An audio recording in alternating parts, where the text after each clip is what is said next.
Bonjour à tous, bienvenue sur la chaîne de Maison Tech. Aujourd'hui on se retrouve pour tester le vidéoprojecteur HY320. Ce dernier m'a été généreusement envoyé par la marque Euroshoe. Aujourd'hui je vais le mettre un petit peu à l'épreuve.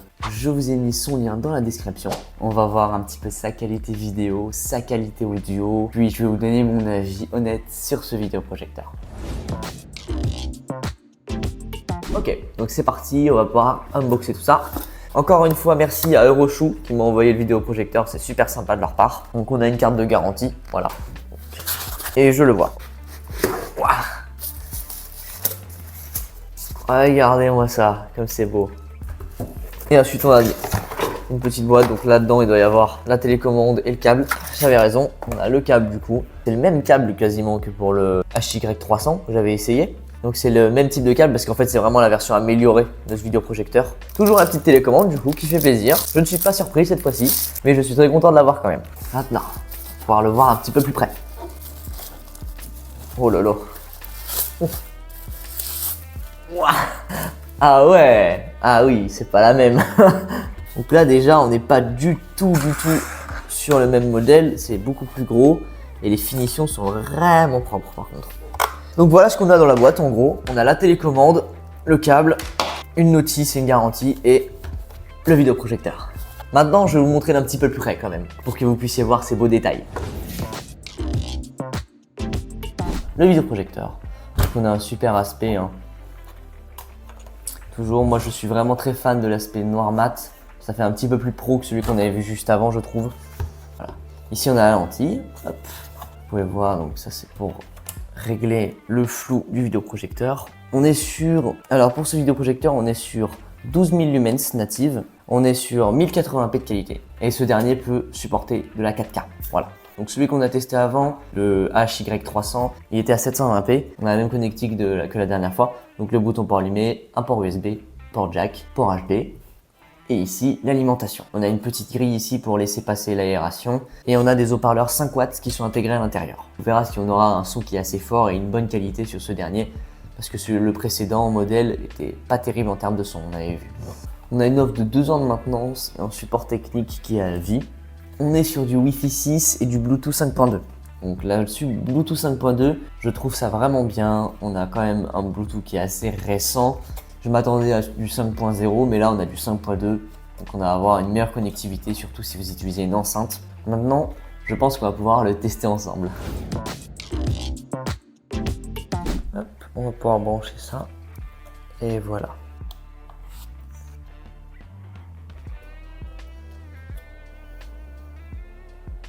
Ah oui, on n'est pas sur la même qualité en effet. Ça me permet de vous montrer la correction trapézoïdale. Hop, vous voyez, tout seul en place. J'ai dû m'équiper avec mes propres piles du coup, parce qu'elles ne sont pas incluses. Et puis on va déjà tester une vidéo sur YouTube comme on avait fait avec le dernier test. Ok, donc là on va tester une scène de Marvel. Pour rester dans la transition de la dernière fois.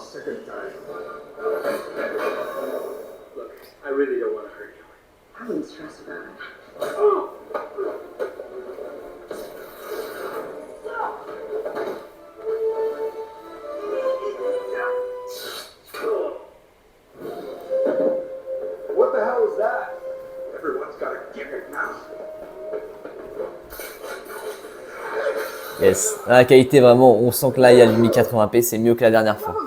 Et même la qualité audio vraiment est bien mieux. Sorry, Cap, this won't kill you, but it ain't gonna tickle either.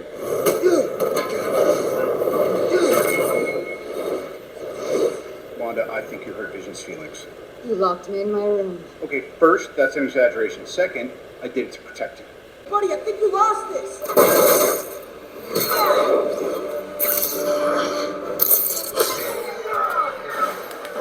Ok, donc vous avez pu entendre, alors je suis déjà vraiment très content pour la qualité audio qu'ils ont améliorée. La qualité audio a été bien améliorée, ça se sent vraiment, on entend bien mieux, parce que vraiment sur le dernier, même le son à fond, faut très peu entendre, là on entend très bien. Donc là on voit vraiment le 1080p, mais on va tester avec un écran dans le noir. Je pense que là on verra une vraie différence, parce que là avec la lumière, c'est pas l'idéal. On va tester dans le noir et puis on verra la différence, on va pouvoir voir un petit peu la qualité. Ok, donc voilà pour la qualité en grand écran. Donc là j'ai mis une vidéo spéciale, vidéo spéciale bonne qualité, évidemment. Vous pouvez voir comme comparatif à côté.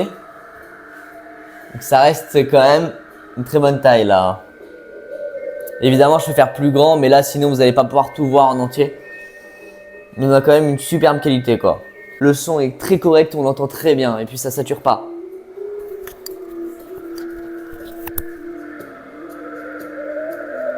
Vous voyez, la qualité audio, on sent qu'il y a vraiment une nette amélioration. Même vidéo, hein, là, on sent bien le 1080p, et on voit qu'il peut afficher de la 4K. Je valide le test dans le noir. Bon, nous venons de tester ce vidéoprojecteur, donc je vais vous donner mon avis sur cet objet. Alors tout d'abord, pour commencer avec les points négatifs, en fait ce sont les mêmes problèmes que le dernier, mais ils sont vraiment très peu importants. Le premier, c'est qu'on n'a pas de pile incluse avec la télécommande, mais ça se trouve très facilement. Et le deuxième, c'est, encore une fois, je suis très tatillon avec ce sujet, le câble qui est quand même assez court, je trouve. Ça fait un petit peu court, c'est un petit peu compliqué du coup de le brancher, des fois il faut utiliser une rallonge, mais sinon vraiment, j'ai pas d'autres défauts à donner pour ce produit-là. Pour ce qui est des points positifs, là, j'ai des trucs à dire. Il y a vraiment un step-up de qualité entre le modèle 300 et le 320. On a déjà une qualité audio qui est bien meilleure. On entend déjà très bien. Là, on est quand même sur un audio qui permet de comprendre vraiment bien. On a un audio qui est suffisant pour comprendre tout ce qui se passe et qui est assez fort. On n'est pas sur un son qui est exceptionnel et c'est normal puisqu'on a quand même un prix très raisonnable pour ce vidéoprojecteur. Pour la qualité vidéo, c'est pareil. On a une nette amélioration. Évidemment, les 12 000 lumens font bien leur taf, on a une bonne luminosité et surtout, on passe du 720p au 1080 et la différence se voit direct. Le vidéoprojecteur, il peut même afficher des vidéos en 4K. Donc là-dessus, je reste pas du tout déçu de la qualité vidéo. Les finitions sont très correctes, j'adore l'esthétique noir mat comme ça, les finitions sont vraiment, je les trouve sublimes. Contrairement à l'ancien vidéoprojecteur qui faisait un petit peu plus cheap, celui-là a quand même une belle forme et il fait quand même un peu plus quali. Donc franchement là-dessus, je peux vous l'assurer clairement, je suis extrêmement content de ce vidéoprojecteur. La vidéo touche à sa fin, donc je vous remercie de l'avoir regardé jusqu'au bout, ça m'a fait très plaisir. Encore un grand merci à Euroshoot de m'avoir envoyé leur vidéoprojecteur, je suis vraiment très content de ce dernier. N'hésitez pas à liker et à vous abonner si jamais vous avez apprécié ma vidéo, je me suis beaucoup investi pour cette dernière. J'espère vous retrouver très prochainement pour un nouveau test. C'était Maison Tech, à très vite.